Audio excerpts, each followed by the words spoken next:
आप देख रहे हैं महाराष्ट्र जनशक्ति न्यूज चैनल और मैं हूं आपके साथ नेहा खान। महाराष्ट्र राज्य वीज तांत्रिक कामगार संगठना की ओर से प्रदीप जायसवाल इनके नेतृत्व में वीज तांत्रिक कंत्राटी कामगार मेळावा संपन्न हुआ। मेळाव्याचे अध्यक्ष प्रदीप जायसवाल, मेळाव्याचे उद्घाटन श्री गुप्ताजी या ठिकाणी उपस्थित पटोळेजी पादरी आणि महाराष्ट्रातून आलेले सर्व कंत्राटी कर्मचारी। मी या ठिकाणी जास्त वेळ घेणार नाही, पण एवढं सांगत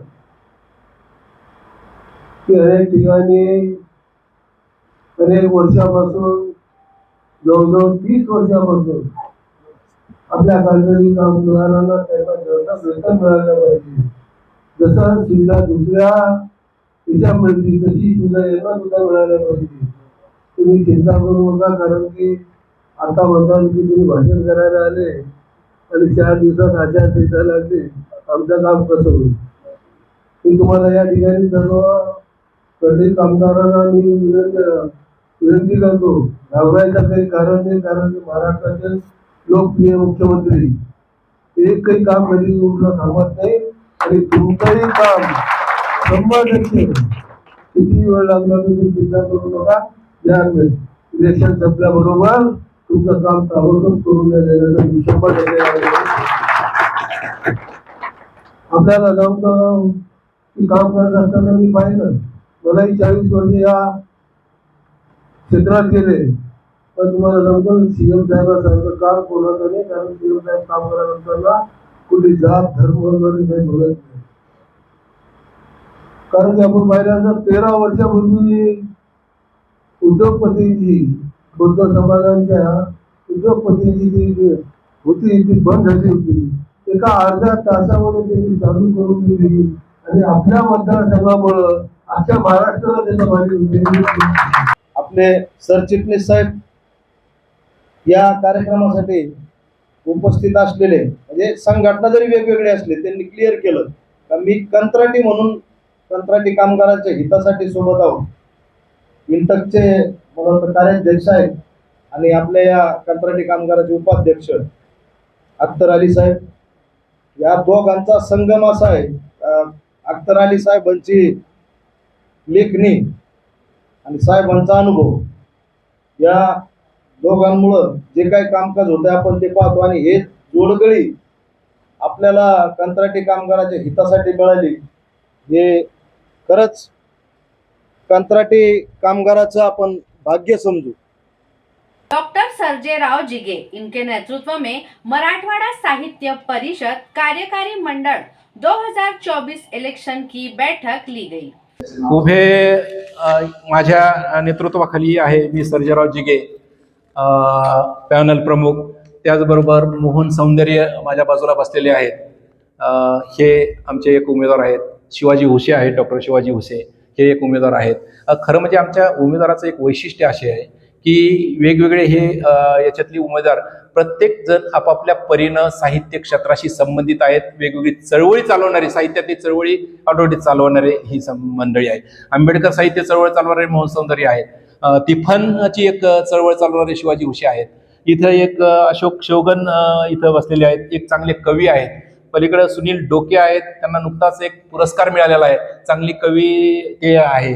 म्हणजे त्याच्यानंतर आमचे प्रतिभा आहिरे आहेत, नवनाथ गोरे आहेत, सुभाष बागल आहेत, प्राध्यापक सुभाष बागल, दीपक पाठक आहेत, ब्रह्माजी केंद्रे आहेत जे वकील आहेत, त्याचबरोबर सिद्धोधन कांबळे जे प्राध्यापक आहेत, त्याच्यानंतर युवराज नळे जे धाराशिव म्हणून आहेत, भारत सातपुते एक साहित्यिक आहेत, जालन्याच्या कथाकार प्रसिद्ध कथाकार सत्यशीला तौर आहेत आणि बबन मोरे जे हिंगोलीचे आहेत। असे वेगवेगळे क्षेत्रातील साहित्याशी संबंधित असणारी ही सगळी मंडळी आहे।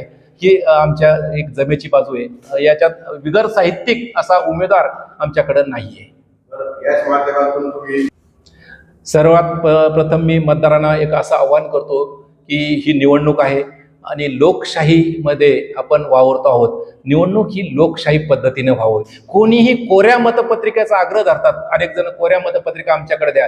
एक पॅनल प्रमुख, मीही ती मागणार नाही कोरी मतपत्रिका.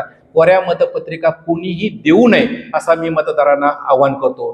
दुसरा मुद्दा असा आहे की मतपत्रिकेमध्ये सुद्धा अनेक त्रुट्या आहेत. बाबा सिद्दीकी अब हमारे बीच नहीं रहे, जैसे कि हम सब ने देखा कि कल किस तरीके से उनकी हत्या की गई। चलिए, समाज सेवक है मेरे साथ साहिब खान पठान, देखते हैं इन्होंने इनकी हत्या के बारे में क्या कहा। सुरक्षा गार्ड होने के बाद भी जो है तो ऐसे इनके ऊपर हमला होता है। इतना होने के बाद अब इसके पीछे राज क्या है और इसके पीछे साजिश क्या है, मैं बताना चाहता हूँ जनता को। मुझे तो लगता है इसके पीछे कोई सियासी का हाथ है। आप देखो, आज एक महाराष्ट्र का एक मुसलमान नेता के ऊपर हमला हुआ और यूपी के अंदर कई मुसलमानों को, नेता को मार दिया जाता है। बड़े बड़े दिग्गज नेता यूपी के अंदर इनकाउंटर किया जाता है और जेल के सलाखों के पीछे डाल दिया जाता है और उनके घरों पे बुलडोजर चलाया जाता है। तो ये बनी बनाई साजिश सरकार की है, आज की सरकार की है। मैं उनकी ही जो है तो टिप्पणी करूँगा, क्योंकि आज की सरकार में ही ये जो मामला हो रहा है। आज बताओ 2014 से लेके तो आज 2024 तक सिर्फ नुकसान पहुंचा है तो मुसलमानों को ही पहुंचा है। आप मुसलमानों के मस्जिदों के ऊपर हमले होते हैं, मुसलमानों के खानकाहों के ऊपर हमले होते हैं, मुसलमानों के दरगाहों के ऊपर हमले होते हैं। सिर्फ टारगेट मुसलमानों को ही बनाया जाता है। आज वक्फ बोर्ड जैसी जो है तो कानून के ऊपर जो है तो उनकी धज्जियां उड़ाई जा रही है, कानून लाया जा रहा है, मुसलमानों की प्रॉपर्टी हड़पने का काम किया जा रहा है। तमाम खानखाओं के ऊपर इनकी नज़र है। तो तमाम जितनी भी देख लो, आप प्रोग्राम भी देख लो, हिंदू का प्रोग्राम आता है, हमारे हिंदू भाइयों का प्रोग्राम होता है। इसके अंदर कुछ पाखंडी लोग जो आरएसएस के गुंडे इसके अंदर मौजूद रहते हैं और जहाँ मस्जिद आती है वहाँ शोर शराबा खुद करते हैं और बदला मुसलमानों को करते हैं। मुसलमानों के ऊपर एफआईआर होता है, मुसलमानों को जेलों में डाल दिया जाता है। तो फिर ये मुसलमानों को सताने की साजिश ने तो और क्या है, जानबूझकर मुसलमानों को टारगेट किया जा रहा है।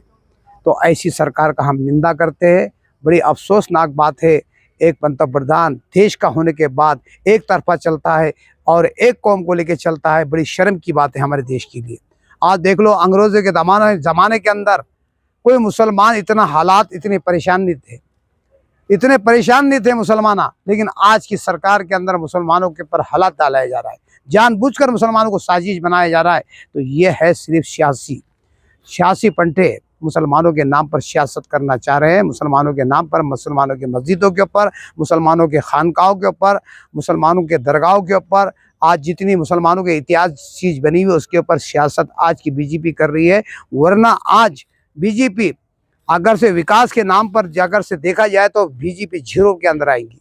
सिर्फ इनका मकसद है मुसलमानों के ऊपर सियासत करना। बदनाम किया जा रहा है उनको भी। आज देखो, हमारे नबी पाक सल्लल्लाहु अलैहि वसल्लम के ज़माने के अंदर, आज के दौर के अंदर हमारे नबी पाक सल्लल्लाहु अलैहि वसल्लम को टारगेट बनाया जाता है और खुलेआम जो है तो ऐसे लोगों को जो है तो खुलेआम छुटाया जाता है। हाँ, मुसलमानों को मस्जिद में घुसकर मारने की बात की जाती है, उसके ऊपर कोई एफआईआर नहीं होता है। तो यह सिर्फ मुसलमानों को ही टारगेट बनाना मेरा ये मकसद है। तो मेरी टिप्पणी जो है तो आज की सरकार की तरफ है। मेरा पूरा इशारा जो है तो आज की सरकार की तरफ है। जानबूझकर यह तो खुलेआम समझ में आ रहा है, ये छुपी छुपाई वाली बात नहीं है।